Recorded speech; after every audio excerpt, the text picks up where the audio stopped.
Thank you. So many things have happened in the last 2 weeks. I keep thinking, where's Jeff Sachs? I want to know what this means. So the most dramatic and, from my perspective, unexpected thing that happened was all of a sudden the government in Syria changed. There was regime change in Syria. Who did that? Why? And what does it mean?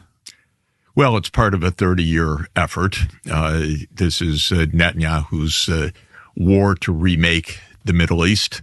It's been a disaster. It continues to be a disaster. But as Netanyahu himself said after Assad left, we have remade the Middle East.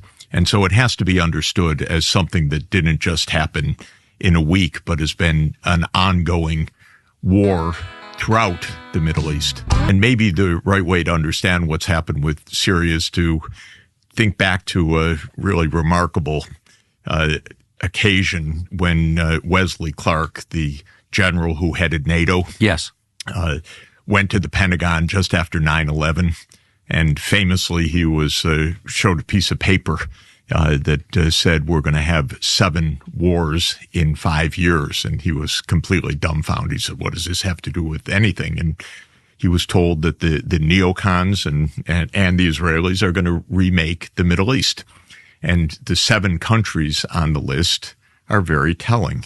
They were Lebanon, Syria, Iraq, Iran, and then in Africa, Libya, Somalia, and Sudan. And 7 countries, we've been at war in 6 of them now. And I mean we, the United States, on behalf of Israel, including in Syria. And so what happened in Syria last week was the culmination of a long-term effort by Israel to reshape the Middle East in its image. That started with Netanyahu and his American advisors in 1996 in something called Clean Break, which was a political document that the Americans and Netanyahu made when Netanyahu became prime minister. After 9/11, it went into full gear, with the Iraq wars being the first of those wars. Clean break, what does that refer to? Clean break is we're going to make a clean break of the Middle East. A break with the past. We're going to break with the past. We're not going to have land for peace, which is the idea that Israel would have a Palestinian state next door. No, we're going to have greater Israel, and we're just going to bash anybody that doesn't like it. And we're going to do that by bringing down any government that supports the Palestinians. It's a rather shocking amount of hubris. It has been, in my view, a complete disaster for the United States and for the Middle East. It has been Netanyahu's MO since 1996, actually, and he's been prime minister more than half the time since then. And the United States goes to war on his behalf. And what happened in Syria is the culmination of that effort. So 7 wars in 5 years. Netanyahu came to the U.S. in 2002, after 9/11. Actually, he came in September 20th, 2001, if I remember correctly, and gave a speech that said, "There's terrorism, but you don't fight the terrorists, you fight the governments that back the terrorists." That's the idea. So you go to war. You don't just have a kind of an anti-terrorism effort, you go to war. And the first of those wars was Iraq, but Syria was supposed to be exactly the next war. And the timeline was this remarkable idea of 7 wars in 5 years.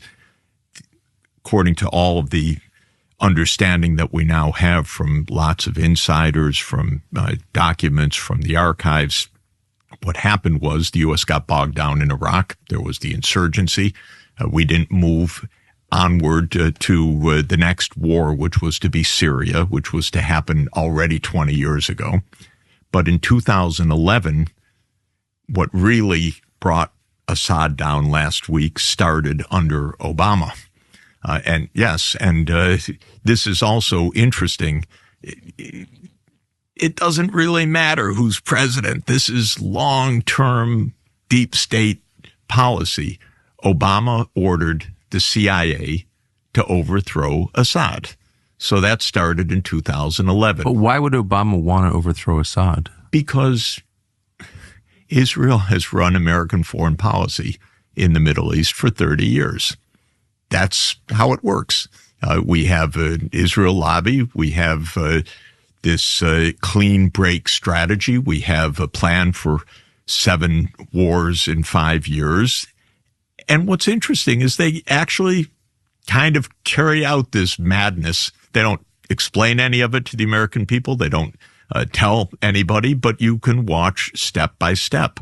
We've had 6 of those 7 wars. The only one that hasn't happened is Iran. And if you watch every day now, the MSM, the mainstream media, is pushing for U.S. war with Iran. Netanyahu's pushing for war with Iran. They're really trying to get this started to make 7 out of 7. But Obama, for no particular reason, by the way, but he launched 2 of these wars on the list of 7. He launched the war to bring down the Libyan government, Muammar Gaddafi, in the fall of, the war started in March 2011, and he and Hillary Clinton, his Secretary of State, said Assad must go in the spring of 2011. I remember scratching my head at the time saying, oh, that's interesting. How are they going to do that? Syria was a normal functioning country at the time, despite whatever you read, whatever propaganda is said. Syria was a normal functioning country. I recently dredged out a report by the International Monetary Fund on Syria in 2009 that praised the Syrian government for its reforms and its rapid economic growth and looked forward to continued years of economic development. In other words, it was not this wasteland or this battlefield. It was an actual normal country. Was it a threat to the United States? It was no threat to the United States whatsoever, but it was deemed to be by Netanyahu a threat to Israel because of a simple reason, which is that Netanyahu wants to control all of Palestine, wants to rule over the Palestinian people, does not want a Palestinian state, and that has led to militant opposition. That's led to Hamas, that's led to Hezbollah, that's led to other groups. Netanyahu's theory is, well, we're never going to allow a Palestinian state, so we have to bring down any government that supports those militant groups against us, because our core aim is greater Israel. That's not much of a worthy cause, by the way. Having a Palestinian state next door and having peace could have saved probably 1 million lives by now over the last 30 years. But that's not Netanyahu's crazy ambition, which is